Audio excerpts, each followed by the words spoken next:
কাজ, নতুন করে বলার অপেক্ষা রাখে না, কারণ এখন তো ভোটের সময়।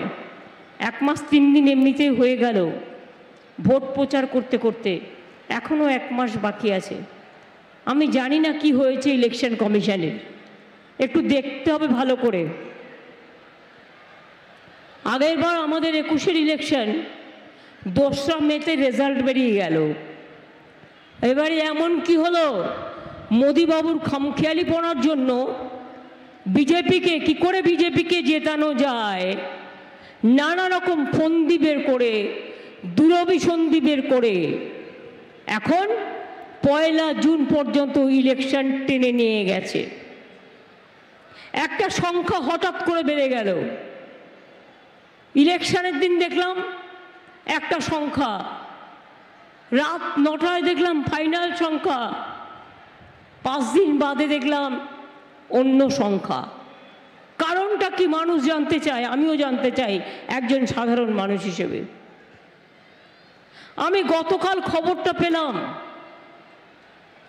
আমাদের 1500 পুলিশ কর্মী ইলেকশন কমিশন নিয়ে গেছে অন্য রাজ্যে কাজ করাবে বলে। যদিও অন্য রাজ্যের কেউ আমাদের রাজ্যে এখনো পাঠায়নি সেন্ট্রাল ফোর্স ছাড়া। সেন্ট্রাল ফোর্সের সবাইকে বলে দিয়েছে বিজেপিকে ভোট দেবে আর বিজেপির হয়ে মানুষের কাছে গিয়ে কাজ করবে। আপনারা কি শুনেছেন কোনোদিন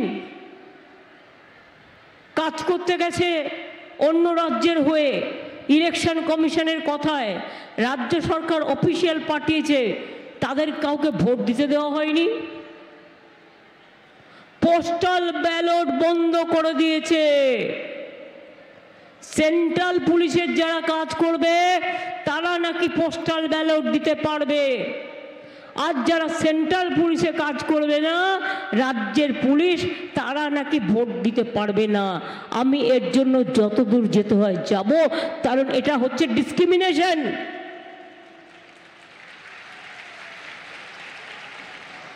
সব ফোর্সকে বলবো, যারা ইলেকশন ডিউটিতে থাকবেন, ধরুন কারো বাড়ি নদিয়ায়, সে ডিউটি পড়েছে মিদনাপুরে, কারো বাড়ি মিদনাপুরে, তার ডিউটি পড়েছে বর্ধমানে, কোনো অসুবিধা নেই, ডিপার্টমেন্ট থেকে ছুটি নেবেন, নিয়ে ভোটটা গিয়ে রিটার্নিং অফিসারকে, যেখানে আপনার ভোট আছে সেখানে গিয়ে ভোটটা দিয়ে আসবেন। এর জন্য ছুটি কেউ আপনাদের আটকাবে না। এটা স্ট্যান্ডিং কথা বলছি আপনাদের, কারণ আপনাদেরও ভোট দেবার অধিকার আছে। আর কত চালাকি করবে বলুন তো? ছোটবেলায় পড়েছিলাম মধু বিধু 2 ভাই ছুটাছুটি করে তাই, আর এখনকার গভর্নমেন্টের 2 মধু বিধু, এ চালা ও চালা, বুঝতে পারছেন তো? দোচালা, শুধু মিথ্যে বলে, একটা সত্যি কথা বলে না। আজকেও বলে গেছে বাংলায় দাঁড়িয়ে, তৃণমূল তো চোর, উনি নাকি সবচেয়ে বড় সাধু। আমি বলি, তৃণমূল যদি চুনোপুটি হয় না, তুমি হচ্ছে রাঘব বোয়াল, তুমি এত বড় ডাকাত আর এত বড় চোর যে চোর বললে তুচ্ছ হয়ে যায়। একটা পঞ্চায়েত থেকে একটা ছিচকে চুরি করলো, তার বিরুদ্ধে আপনি অ্যাকশন নিতে পারবেন, FIR করতে পারবেন, ব্যবস্থা নিতে পারবেন। এসব কাজ যেন কেউ করতে না পারে আমরাও লক্ষ্য রাখছি। CPM-এর কিছু লোকজন ছিল, আমি মতুয়া ভাই বোনেদেরও অনেক অভিনন্দন এবং ধন্যবাদ জানাচ্ছি। আমি দেখতে পাচ্ছি ওরাও আছে,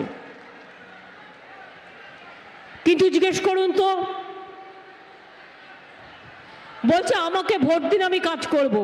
তো ভোট তো পেয়েছেন, 10 বছর ধরে ভোট পেয়ে কোনটা করেছেন? কিন্তু মিথ্যে কথাটা বুঝতে পারছেন? মা বোনেরা, আপনাদের বাড়িতে বিনা পয়সায় বিদ্যুৎ যায়, বিদ্যুতে আপনারা টাকা দেন না, উনি নাকি সবাইকে বিনা পয়সায় বিদ্যুৎ দিচ্ছেন, উনি নাকি সবাইকে বিনা পয়সায় গ্যাস দিচ্ছেন। এটা কি সত্যি? উনি নাকি সবাইকে 15 লাখ টাকা করে দিয়ে দিয়েছেন, সত্যি? উনি লোককে রেশন কার্ড চাল খাওয়াচ্ছে বিনা পয়সায়, এটা কি সত্যি? আমি বর্ধমানে কৃষকদের জেলা বলে বলি, জানেন তো আমরা 9 কোটি মানুষকে বিনা পয়সায় চাল দিই। কত খরচা হয় বছরে?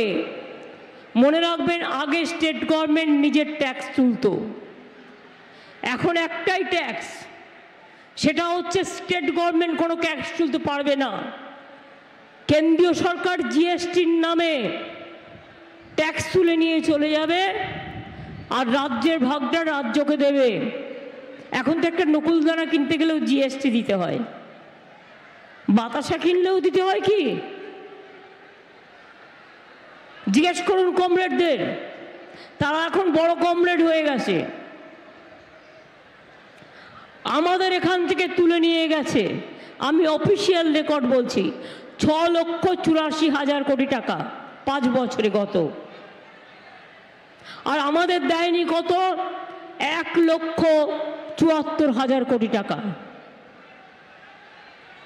রোজ সকালবেলা ঘুম থেকে উঠলেই দেখবেন মধু বিদুর ছবি, দুপুরে ঘুম থেকে উঠলেই দেখবেন মধু বিদুর ছবি, সন্ধ্যাবেলায় ঘুম থেকে উঠলেই দেখবেন মধু বিদুর ছবি, রাত্রেবেলা খেতে গেলে দেখবেন মধু বিদুর ছবি।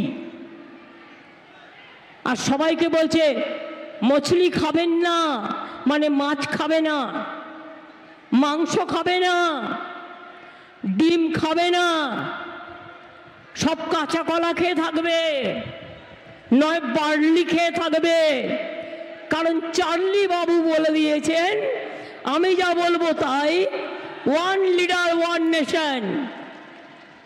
তুমি খাও না বার্লি, কে বারণ করেছে? আমাদের অসুখ হলে বার্লি খাই। ছোটবেলায় আগে বাবা মারা অনেক সাবু বার্লি খাইয়েছেন। কে বারণ করেছে তোমাদের ভেজ খেতে? ভেজে ঘি খেতে হয়, পনির খেতে হয়, পনির মানে ছানা, ভালো ভালো জিনিস খেতে হয়, দুধ খেতে হয়, ক্যালসিয়াম ভালো করে নিতে হয়, প্রোটিন খেতে হয়। আর বাংলার লোকের সুবিধে একটা মাছের ঝোল ভাত করলো, ব্যাস রান্না হয়ে গেল। আর ভেজ রান্না করতে গেলে ডাল করো, তার সাথে নিম বেগুন করো, তার সাথে আমের চাটনি করো, তার সাথে ইঁচড়ের তরকারি করো, নয় আলু পটলের তরকারি করো, নয় ধোকার ডালনা করো, নয় তারপরে আরও কিছু করো। অনেকগুলো পদ রান্না করতে হয়। কিন্তু মাছে ভাতে বাঙালি একটু মাছের ঝোল পেলেই ওই চুনো মাছ দিয়ে একটু ভালো করে ঝাল করে দিন, খেয়ে নেবে। একটু ডিমের ঝোল করে দিন, খেয়ে নেবে। আপনারা কি জানেন, মধ্যপ্রদেশ, রাজস্থান, তারপরে গুজরাট থেকে শুরু করে উত্তরপ্রদেশ, যেখানে বিজেপি পার্টি আছে, মাংসের দোকান বন্ধ, মাছের দোকান বন্ধ, ডিম খেতে দেয় না, মাংস বিক্রি করতে গেছিল বলে পিটিয়ে পিটিয়ে মেরে হত্যা করেছে। আর আজকে আবার বলছে এনআরসি চাই। কেন এনআরসি? না তো আপনারা যে ভোটার, আমরা সবাই তো নাগরিক, আমাদের প্রত্যেকের রেশন কার্ড আছে, আমাদের প্রত্যেকের বাড়ির সম্পত্তির দলিল আছে, কারো না কারো একটা রিক্সা আছে, একটা অটো আছে, কারো না একটা দোকান আছে, কারো না ছেলে মেয়েরা স্কুলে পড়ে, কারো ছেলে মেয়েরা চাকরি করে, কারো ছেলে মেয়েরা চাষবাস করে, কিছু না কিছু তো আছেই। মেয়েরাও আছে, কেউ সেলফ হেল্প গ্রুপে কাজ করে, কেউ আশায় কাজ করে, কেউ আইসিডিএসে কাজ করে, সবার একটা করে নাগরিকত্বের প্রমাণ আছে। তাহলে ইলেকশনের আগে কেন চমকে মধুবাবু আর একজন বলেছি বিধুবাবু? মধুবাবু কাকে বলছে বুঝতে পারছেন তো? 1K আর বিধুবাবু হচ্ছে দ্বিতীয়। বিধুবাবু কে করে দিলেন মধুবাবু আর বিধুবাবু নিয়ে বলছে সব নাম লেখাও, না তো নাগরিকত্ব থাকবে না। আমি বলি তুমি ফার্স্ট নাম লেখাও, লিখে বিদেশি হও, তারপরে তুমি অন্যকে বলো।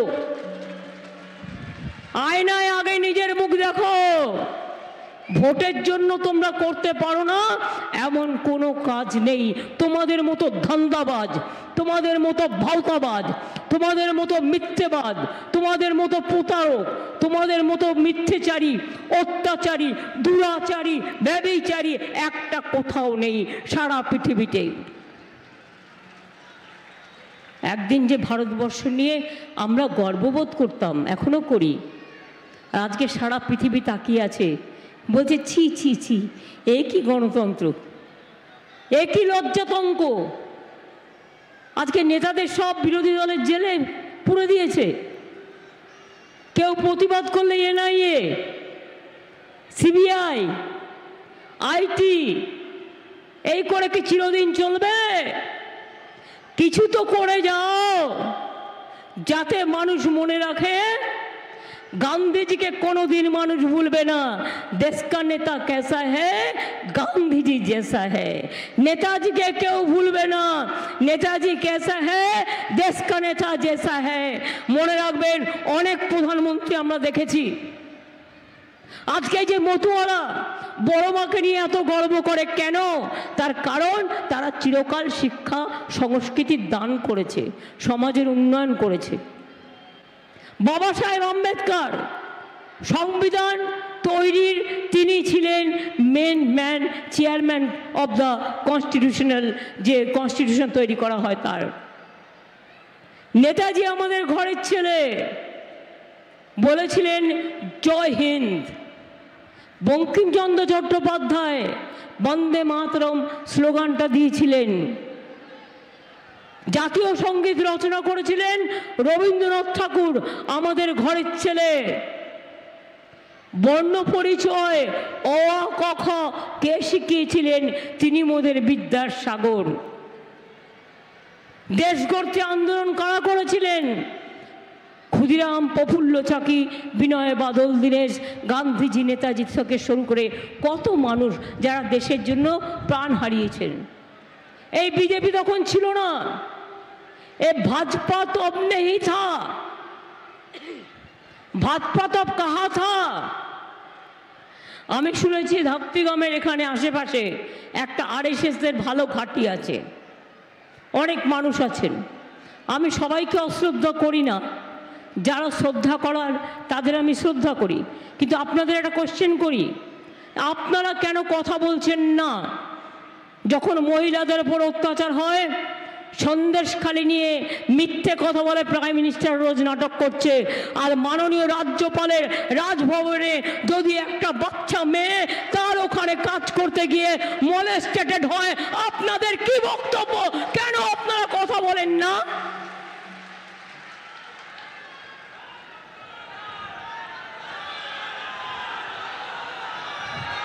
রেসলাস সাক্ষীকে অত্যাচার করেছিল বলে ব্রিজমোহন তার ছেলেকে টিকিট দিয়ে দিলেন, সাক্ষী কোনো বিচার পায়নি।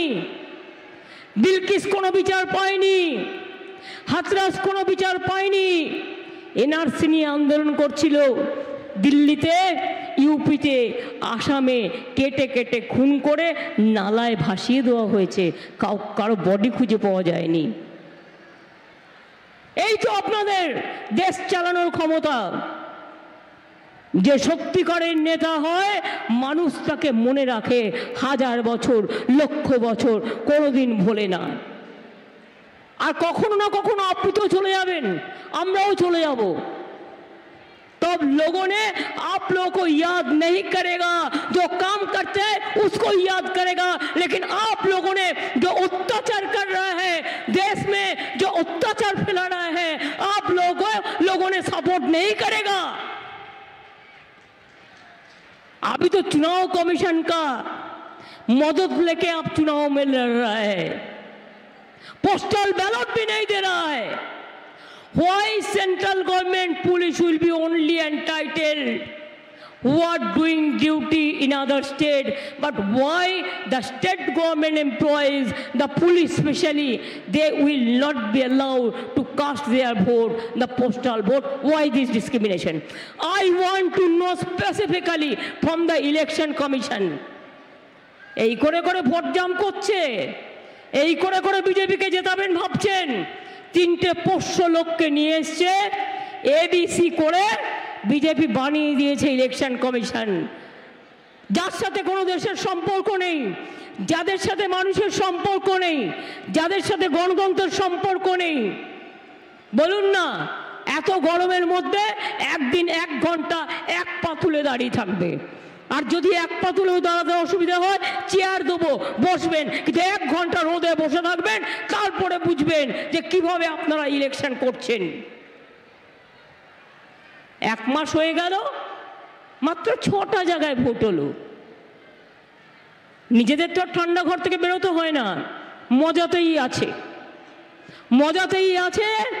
আর বিজেপি যা বলছে তাই করছে, বিজেপি অফিস থেকে যা শিখিয়ে দিচ্ছে তাই করছে। মানে আমাদের লজ্জা হয়। এই দেশটা আমরা চিনতাম না, এই দেশটা আমরা চিনি না, এই মানুষগুলোকে আমরা চিনি না। এই মানুষগুলোকে নিয়ে এসে দেশটাকে বিক্রি করছে, জাতিকে বিক্রি করছে, ধর্মকে বিক্রি করছে, মানুষকে বিক্রি করছে, এনআরসিটাকে বিক্রি করছে, ক্যাটাকে বিক্রি করছে, ইউনিফর্ম সিভিল কোডটাকে বিক্রি করছে। আপনারা কি জানেন এনআরসি হলে সবকটাকে জেলে পাঠাবে? আমি বলেছি এনআরসি করতে দেব না। আমার টাকা দেয় না কেন জানেন? 100 দিনের কাজেও টাকা দেয় না। আমি ঠিক আছে, তুমি টাকা দিও না, তোমার ভোটও বন্ধ। টাকা যখন বন্ধ, তোমার ভোটও বন্ধ। 100 দিনের কাজে টাকা নেই, বাংলার বাড়িতে টাকা নেই, রেশনে টাকা নেই। আমি বলেছি দরকার নেই, তোমার দয়া চাই না। 100 দিনের কাজ, তার পাল্টা কর্মশ্রী আমরা চালু করে দিয়েছি। 50 দিনের গ্যারেন্টি, জব কার্ড হোল্ডাররা কাজ পাবেন। আমরা দিল্লির দিকে তাকিয়ে থাকবো না। 11 লক্ষ বাড়ি, পাকা বাড়ি যাদের লিস্ট করা আছে, ডিসেম্বর মাস থেকে 2টো কিস্তিতে তাদের 11 লক্ষ বাড়ির টাকা আমরাই দিয়ে দেবো। আমাদের দিল্লির কাছে মাথা নত করতে হবে না। 3 নম্বর বলে কিনা লক্ষ্মীর ভাণ্ডার 3 মাস বাদে পাবে না। আমি বলি সাহস তো কম না, একটু মা লক্ষ্মীদের গায়ে হাত দিয়ে দেখো, আর একটু মেয়েদের গায়ে হাত দিয়ে দেখো, আম্মাদের গায়ে হাত দিয়ে দেখো, সতী সাবিত্রী সীতা অরুন্ধতী এদের গায়ে হাত দিয়ে দেখো। কি করতে হয় আমার থেকে বেশি কেউ হবে না।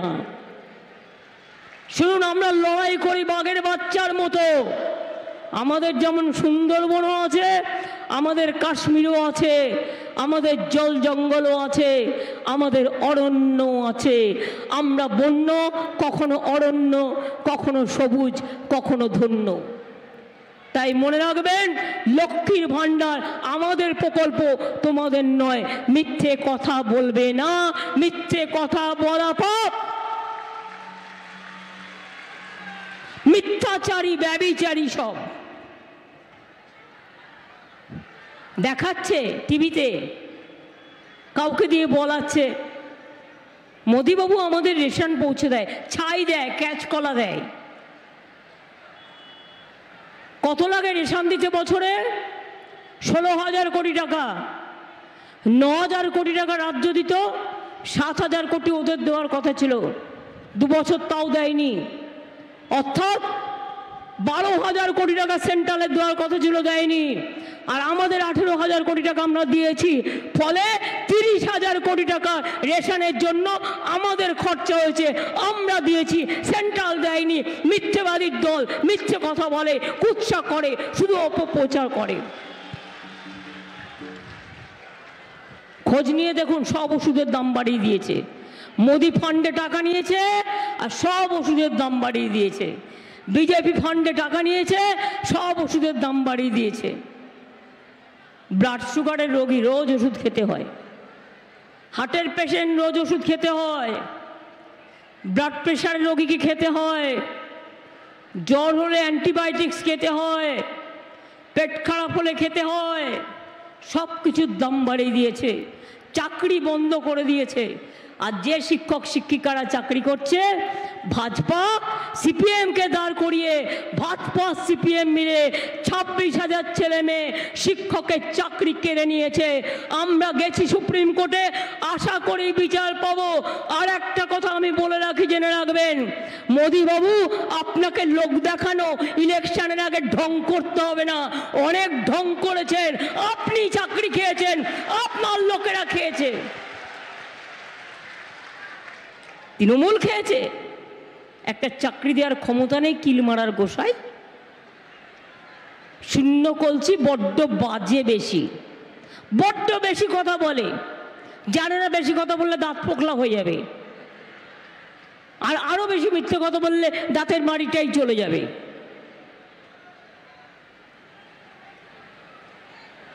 তাই মা বোনেদের আমি জিজ্ঞেস করব, কি খেলা হবে মা বোনেরা?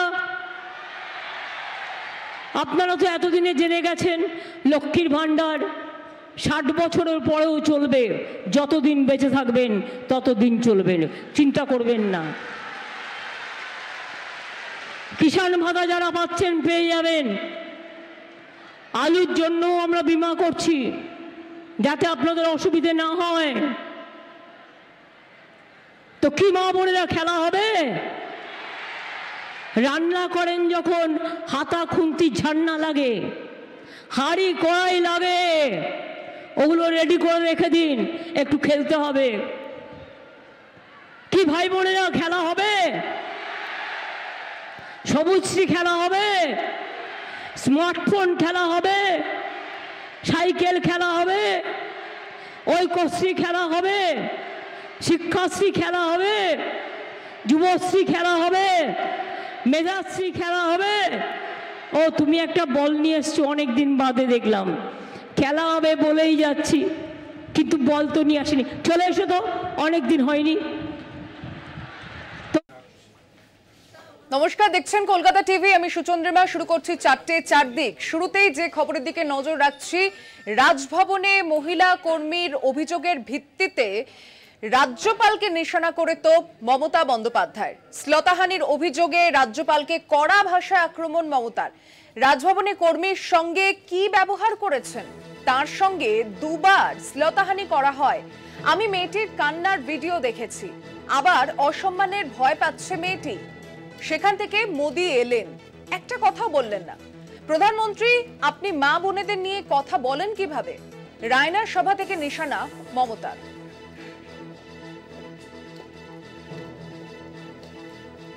রাজ্যপালের বিরুদ্ধে শ্লীলতাহানির অভিযোগ, রাজ্যপালকে কড়া ভাষায় আক্রমণ মমতার। রাজভবনের কর্মীর সঙ্গে কি ব্যবহার করেছেন, তার সঙ্গে 2 বার শ্লীলতাহানি করা হয়। আমি মেয়েটি কান্নার ভিডিও দেখেছি, আবার অসম্মানের ভয় পাচ্ছে মেয়েটি। সেখান থেকে মোদি এলেন, একটা কথাও বললেন না প্রধানমন্ত্রী। আপনি মা বোনেদের নিয়ে কথা বলেন কিভাবে? রায়নার সভা থেকে নিশানা মমতার। শুনবো একবার তার প্রতিক্রিয়া। একটা নয়, হাজারটা ঘটনা এসছে, কিন্তু আমি কোনোদিন কোনো কথা বলিনি। কিন্তু কালকে মেয়েটির কান্না আমার হৃদয় বিদারণ হয়েছে। সন্দেশখালি বলবার আগে আগে রাজ্যপাল কেন তার কাজের মেয়েকে, কেন তার ঘরে কাজ করে বলে মেদিনীপুর পূর্বের একটি মেয়েকে একবার নয়, পরপর 2 বার মলেস্টেশন করেছেন। আমি তো তার কান্না দেখলাম, আমার কাছে ভিডিও এসছে, আমি পুরো মন দিয়ে দেখেছি। সেখানেই তো আপনি কাল থেকে এলেন, কই একটা কথা মুখ দিয়ে তো বললেন না। আপনার লোকজনেরও তো তখন ছিল, যখন মেয়েটা কেঁদে বেরোচ্ছিল, বলেছে আর আমি রাজভবনে চাকরি করতে যাব না, ভয় পাচ্ছে, কখন যখন তখন ডেকে খারাপ ব্যবহার করবে, অসম্মান করবে। আর আপনি মা বোনেদের নিয়ে কথা বলেন, আপনার লজ্জা নেই? আপনার তো দাঁতের পাটিটাই খুলে যাওয়া উচিত মিথ্যে কথা বলার জন্য, মারি থাকা উচিত না দাঁতের। রাজভবনে মহিলা কর্মী শ্লীলতাহানির অভিযোগ নিয়ে রাজ্যপালকে নিশানা মমতার। মহিলা কর্মীর তোলা শ্লীলতাহানির অভিযোগের ভিত্তিতে রাজভবনের কর্মীর সঙ্গে কি ব্যবহার করেছেন, রায়নার সভা থেকে প্রশ্ন তুলেছেন মমতা বন্দ্যোপাধ্যায়। তার সঙ্গে 2 বার শ্লীলতাহানি করা হয়। আমি মেয়েটির কান্নার ভিডিও দেখেছি, আবার অসম্মানের ভয় পাচ্ছে মেয়েটি। সেখান থেকে মোদি এলেন, একটা কথাও বললেন না। প্রধানমন্ত্রী, আপনি মা বোনেদের নিয়ে কথা বলেন কিভাবে? রায়নার সভা থেকে তো মমতা বন্দ্যোপাধ্যায়। রাজভবনে মহিলা কর্মীর তোলা শ্লীলতাহানির অভিযোগ প্রসঙ্গে রাজ্যপালকে নিশানা মমতা বন্দ্যোপাধ্যায়। বিজেপি নেতা রাহুল সিনহা আমাদের সঙ্গে রয়েছেন টেলিফোন লাইনে। রাহুল বাবু, মমতা বন্দ্যোপাধ্যায় যেভাবে তিনি বক্তব্য রেখেছেন রাজভবনের ঘটনা নিয়ে, কি বলবেন?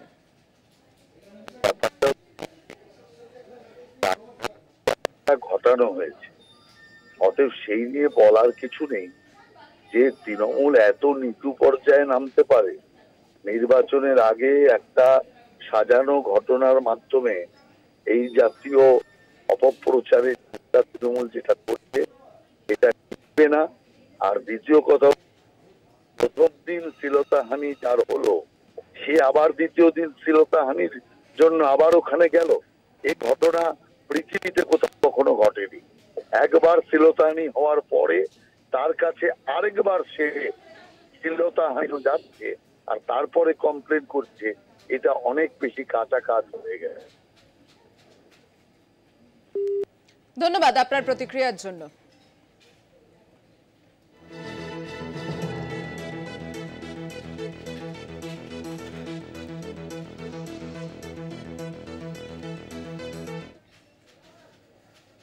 পাশাপাশি মোদির মুখে শাহজাহান, সন্দেশখালীতে দলিত বোনেদের উপর অপরাধ, সারা দেশ কড়া পদক্ষেপের দাবি।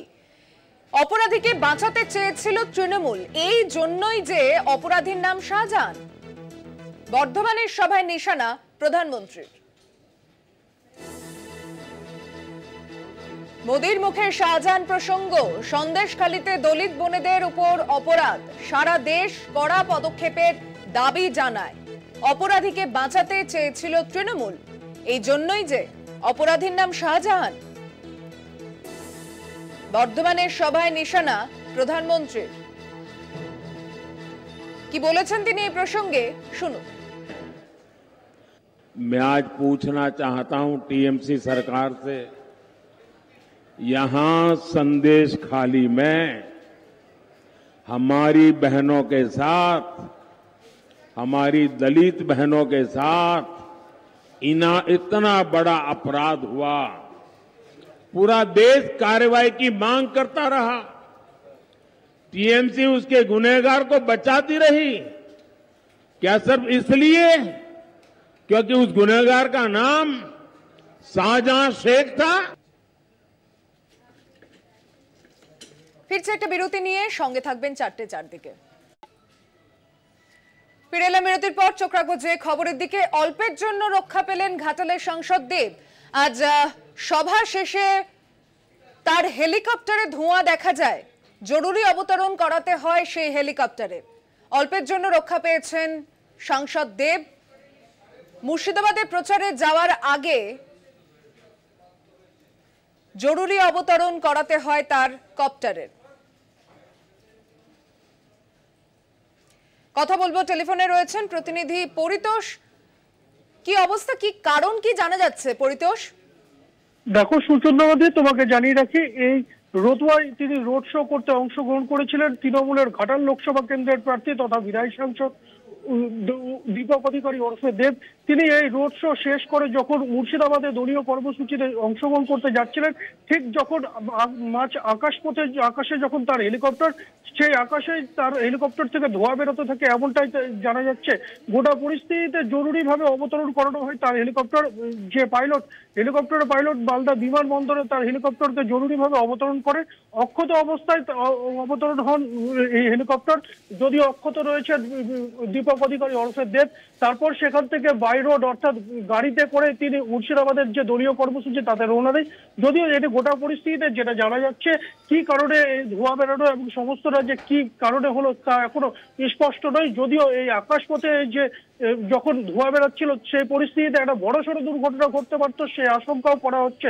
যদিও দেব তিনি জানিয়েছেন মানুষের আশীর্বাদ রয়েছে, সেই আশীর্বাদে তিনি অক্ষত অবস্থায় রয়েছেন এবং সুস্থ অবস্থাতেই তিনি যাচ্ছেন দলীয় কর্ম কর্মসূচিতে। তবে তিনি যেটা জানিয়েছেন যে কর্মসূচিতে অংশগ্রহণ করতে তিনি যাচ্ছেন সেটি আকাশপথে কম সময় লাগলেও এখন বাই রোডে তাকে বেশি সময়ে যেতে হবে, কিন্তু সেই কর্মসূচিতে তিনি যাচ্ছেন। সুচন্দ্রবাদী। ধন্যবাদ পরিতোষ। কথা বললাম প্রতিনিধি পরিতোষ সরকারের সঙ্গে।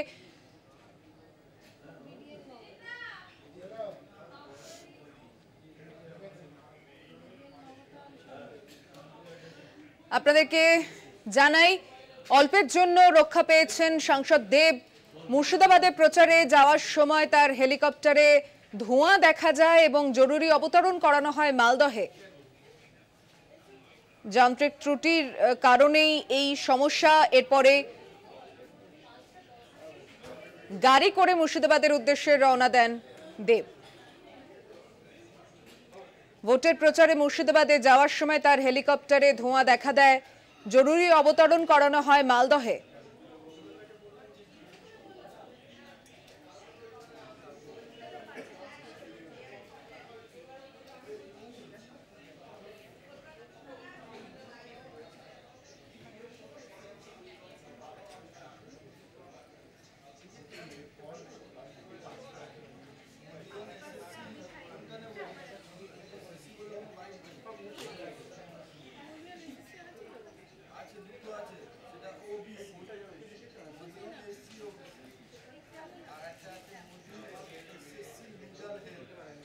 চোখ রাখবো যে খবরের দিকে। তৃণমূলের মহিলা প্রার্থীদের সমর্থনে মিছিল, মহিলা সেলের তরফ থেকে এই মিছিল শুরু হয়েছে।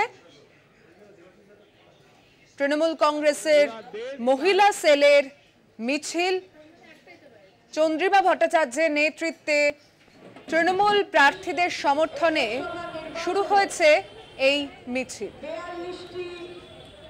মৌলালি থেকে ধর্মতলা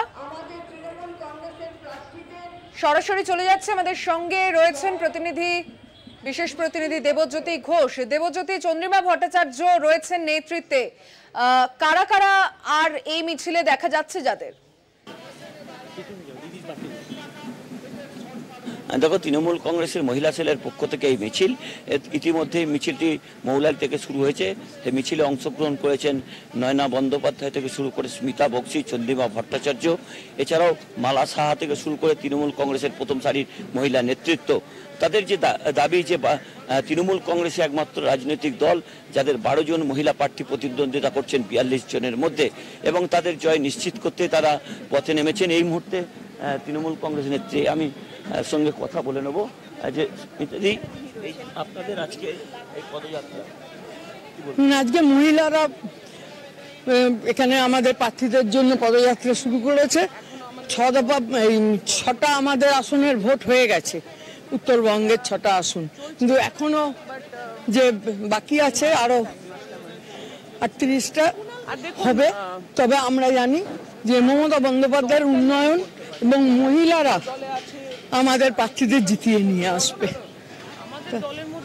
দেখো, তৃণমূল কংগ্রেসের পক্ষ থেকে যেটা দাবি করা হচ্ছে যে 12 জন প্রার্থী তারা প্রতিদ্বন্দ্বিতা করছেন মহিলা, তারা সকলেই জয়লাভ করবেন। কারণ মমতা বন্দ্যোপাধ্যায় মহিলাদের জন্য বেশ কিছু প্রকল্প ঘোষণা করেছেন এবং মমতা বন্দ্যোপাধ্যায় যে উন্নয়ন করেছেন সেই উন্নয়নকে পাখির চোখ করেই কিন্তু তারা নির্বাচনে ঝাঁপিয়েছেন। সেই জায়গাতে আজকে তৃণমূল কংগ্রেসের মহিলা সেলের মিছিল, এবং এই মুহূর্তে মিছিলটি রয়েছে এসএন ব্যানার্জি রোডের ওপরে, এবং এই জায়গা উত্তর কলকাতা লোকসভা কেন্দ্র, সেখানে তৃণমূল কংগ্রেসের প্রার্থী হয়ে প্রতিদ্বন্দ্বিতা করছেন সুদীপ বন্দ্যোপাধ্যায়। সেই জায়গা দিয়ে এই মুহূর্তে পদযাত্রাটি যাচ্ছে এবং তাদের অভিমুখ কিন্তু ধর্মতলা, এবং সেখানেই তারা একটি সভা করবেন। এবং তাদের যেটা দাবি রয়েছে যে তৃণমূল কংগ্রেস একমাত্র রাজনৈতিক দল যারা এতজন মহিলা প্রার্থীকে তারা মঞ্চে নামিয়েছেন নির্বাচনী লড়াইয়ের জন্য। এবং যেটা চন্দ্রিমা ভট্টাচার্য কিছুক্ষণ আগে দাবি করছিলেন যে 42টি আসনের মধ্যে যে 6টি আসনে 2 দফায় নির্বাচন হয়েছে, সেখানে তৃণমূল কংগ্রেস 6টি আসনেই জয়লাভ করবেন, এবং তৃতীয় এবং চতুর্থ দফাতেও তৃণমূল কংগ্রেসের যারা মহিলা প্রার্থী রয়েছেন তারাও তাদের জয় তৃণমূল কংগ্রেসের পক্ষ থেকে একেবারে নিশ্চিত। এবং সেই দাবিকে রেখেই সামনে রেখেই কিন্তু তৃণমূল কংগ্রেসের পক্ষ থেকে তারা পথে নেমেছেন। এই মুহূর্তে মিছিলটি কিন্তু তালতলা মোড়ের সামনে এসেছে, এবং তৃণমূল কংগ্রেসের পক্ষ থেকে কিন্তু আজকে একটা বিশেষ কর্মসূচি তারা করবেন। আমি আমার ক্যামেরা পার্সনকে দেখাতে অনুরোধ করব যে এই মুহূর্তে আমরা নয়না বন্দ্যোপাধ্যায়কে পেয়েছি।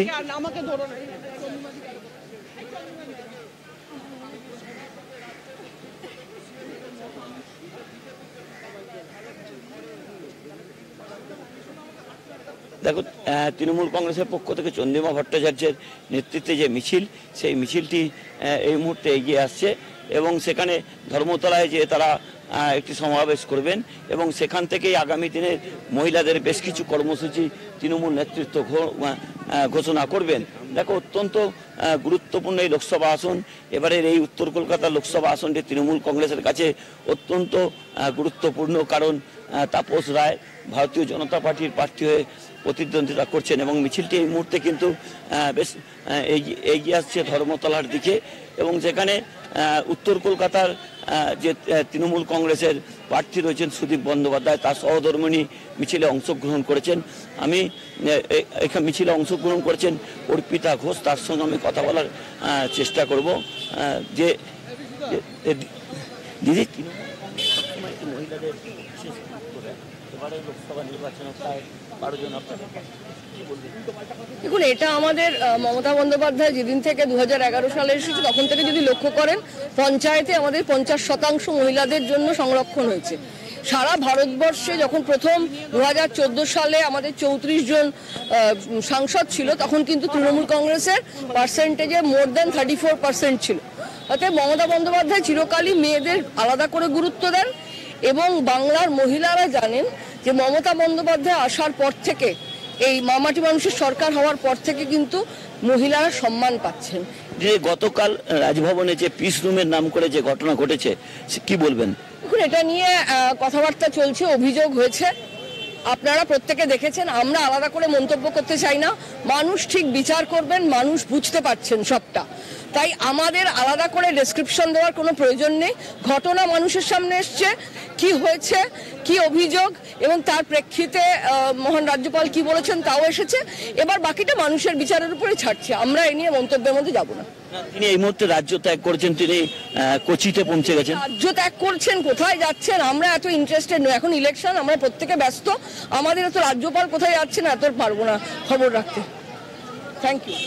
দেখো, তৃণমূল কংগ্রেসের পক্ষ থেকে যেটা দাবি করা হচ্ছে যে রাজ্যপাল গতকাল যে ঘটনা ঘটিয়েছেন তাতে কিন্তু প্রশাসনিকভাবে বেশ কিছু সিদ্ধান্ত নেওয়া হবে এবং পুলিশি পদক্ষেপ ইতিমধ্যেই শুরু হয়েছে। যদিও দেখো একটি সাংবিধানিক পোস্ট রয়েছে রাজ্যপাল, তার বিরুদ্ধে ব্যবস্থা নেওয়ার জন্যই কিন্তু আইনি সহায়তা তারা হেয়ার স্ট্রিট থানার সঙ্গে কথা বলে নেবার চেষ্টা করছেন। তবে দেখো, তৃণমূল কংগ্রেস কিন্তু আজকে যে মিছিলটি করেছেন সেখানে কিন্তু তারা যেটা দাবি করছেন যে তাদের যে 12 জন প্রার্থী প্রতিদ্বন্দ্বিতা করছেন তারা সকলেই জয়লাভ করবেন। সুচন্দ্রিমা, অনেক ধন্যবাদ দেবজ্যোতি তোমাকে। বিশেষ প্রতিনিধি দেবজ্যোতি ঘোষ আমাদের সঙ্গে কথা বললেন। মৌলালি থেকে মিছিল শুরু হয়েছে, ধর্মতলার দিকে যাচ্ছে।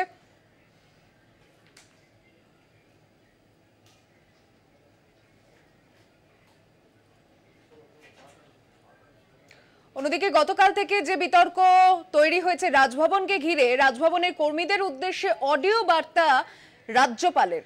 আমার বিরুদ্ধে অভিযোগকে স্বাগত জানাই। কিছু রাজনৈতিক শক্তি অভিযোগ করছে হিংসা দুর্নীতির বিরুদ্ধে আমার লড়াই থামবে না, অবাস্তব নাটক দিয়ে থামানো যাবে না, চরিত্র হননের চেষ্টা করে রোখা যাবে না। রাজভবনে আরো ষড়যন্ত্র হচ্ছে। যদি 1946-এর দাঙ্গাতেও আমাকে দায়ী করা হয়, আমি অবাক হব না। লুকোনো বুলেট গ্রেনেডের জন্য অপেক্ষায় আছি, আমি লড়বো, পালাবো না। অডিও বার্তায় বিস্ফোরক আনন্দ বোস। আপনাদের একবার শোনাবো রাজ্যপালের সেই অডিও বার্তা। Dear members of the Raj Bhavan staff, I welcome all the generous allegations and the frequent innuendos passed on me by some political forces. I understand, my friends, there is more in the offing. But one thing is clear. None of the absurd dramas is going to deter me from my determined efforts to expose corruption and curb violence. Character assassination is the last resort of a failing malevolence. Those who engineer these filthy narratives are totally moribund character. Now, I have information, this is very important. Now I have information, my very dear friends, that a more sinister plot has been hatched in the Raj Bhavan. We know the characters chosen for this. Beware.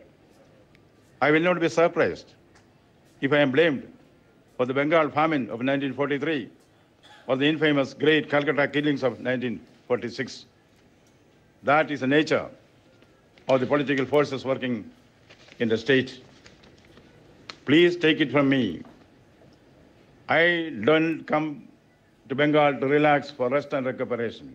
At least now, the politicos should have realized I would like to be the captain of the storm, not captain of the calm.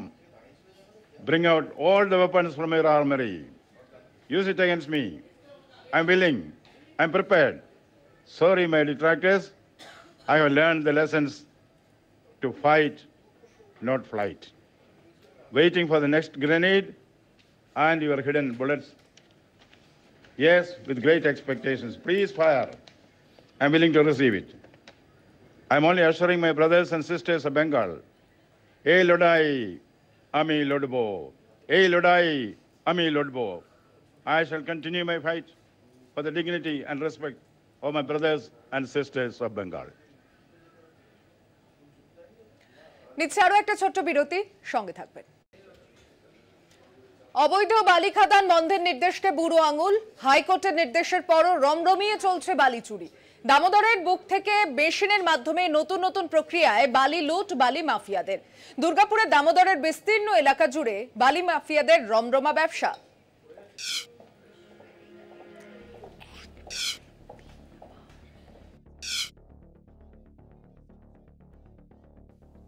দুর্গাপুরে দামোদরের বিস্তীর্ণ এলাকা জুড়ে বেআইনি বালির রমরমা। অবৈধ বালি খাদান বন্ধের নির্দেশ রাজ্যকে হাইকোর্টের প্রধান বিচারপতির, তবুও বুড়ো আঙুল দেখিয়ে দামোদরের বুক থেকে বেআইনিভাবে তোলা হচ্ছে বালি। দুর্গাপুরের দামোদরে যে বালি ঘাটগুলো রয়েছে সেখানে অবৈধভাবে বালি তোলা হচ্ছে দীর্ঘদিন ধরে, এবং যেগুলো বৈধ ঘাট সেই বৈধ ঘাটের চালান দেখিয়ে অন্যান্য ঘাট থেকে অবৈধভাবে বিভিন্ন যন্ত্রাংশের মাধ্যমে নেটের মাধ্যমে বালি তুলে নেওয়া হচ্ছে। স্থানীয়দের অভিযোগ জানাতে গেলে দেওয়া হচ্ছে প্রাণনাশের হুমকি। বালি চুরি রুখতে সেচ দপ্তর ব্যবস্থা নিয়েছে, তৈরি হয়েছে টাস্ক ফোর্স, কিন্তু তারই ফাঁক গলে বেআইনিভাবে বালি উত্তোলনে দামোদরের জল প্লাবিত হওয়ার আশঙ্কায় বাসিন্দারা। বালি মাফিয়া গৌতম দেবনাথ এবং উত্তম কেসের নামে মামলা করেন মানাচর এলাকার শ্যামল মণ্ডল এবং হরলাল সূত্রধর। বারবার হুমকি পাওয়া সত্ত্বেও তাঁরা অবশেষে হাইকোর্টের দ্বারস্থ হন। প্রশাসনের মদতেই চলছে এই অবৈধ বালি উত্তোলন, দাবি মামলাকারীর। প্রতিবাদ আমরা মামলা করেছি, মামলাটা জিতে গেছি। নদীর চরে চাষবাস, এখানে লেয়ার কমে যাচ্ছে, নেট চালাচ্ছে, মেশিন চালাচ্ছে, তারপরে এখনো মাইনিং ওদের বন্ধ করা নাই, ঠিক আছে। সেই বড় বড় ট্রলার, যেগুলো বড় বড় ট্রলার নৌকা লাগিয়ে 70 ফুট 80 ফুট ডিপ করে বালিটা কাটছে। আমার কথা হলো সরকারি ঘাট ওরা যেভাবে সরকার দিয়েছে সেভাবে চালাক, ঠিক আছে। আর দুটো মোজায় ওদের কোনো ঘাটি নাই, সেভাবে ফুটাচ্ছে। মদত আমাদের প্রশাসনেরই আছে। অবৈধ বালি উত্তোলন নিয়ে শুরু রাজনৈতিক তরজা। বালি মাফিয়া, কয়লা মাফিয়া তাদের ভোটটা করাচ্ছে কারা? তৃণমূল কংগ্রেসের সঙ্গে মানুষ নেই। প্রশাসন, বালি মাফিয়া, কয়লা মাফিয়া, গুন্ডা, ক্লাবে যারা কিছু আছে, কিছু ক্লাব, তারা ভয় দেখিয়ে ধর্ষণ করে, খুন করার নাম করে, লক্ষ্মী ভাণ্ডার বন্ধ করার নাম করে তারা ভয় দেখাচ্ছেন। তো আমরা এখনই খবরটা শুনলাম, আমরা প্রশাসনের সঙ্গে কথা বলছি, কারণ বৈধ বালিঘাট ছাড়া লোকে ঘর বাড়ি করবে কি করে? যেখানে যারা রাজনীতি কাজ করে তাদের ক্ষেত্রে আমাদের কোনো আপত্তি নেই, কিন্তু অসামাজিক যদি কোনো থাকে, মানে অবৈধ থাকে, সেক্ষেত্রে আমরা প্রশাসনের সঙ্গে কথা বলছি। মুখ্যমন্ত্রী মমতা বন্দ্যোপাধ্যায় একাধিকবার বালি উত্তোলন বন্ধে কড়া নির্দেশ দিয়েছেন, তবুও বালি উত্তোলন ও পাচার যে বন্ধ হয়নি তা গোটা রাজ্যের বালি পাচারের সামগ্রিক ছবিতেই স্পষ্ট। এবার হাইকোর্টের নির্দেশের পর রাজ্যের বালি পাচারের ছবি আদৌ বদলায় কিনা তা বলবে সময়। বৈধভাবে বালি তোলার ক্ষেত্রে মানুষ পড়বেন সমস্যায়, কিন্তু সেদিকে হুঁশ নেই কারো। হাইকোর্টের নির্দেশকে তোয়াক্কা না করে এখনও পর্যন্ত চলছে অবৈধ বালি কারবার দুর্গাপুরের দামোদরে। দুর্গাপুর থেকে সঞ্জীব সুই, কলকাতা টিভি। 4টে 4 দিক এখন এই পর্যন্তই। আপনি দেখছেন কলকাতা টিভি, রাত দিন 7 দিন।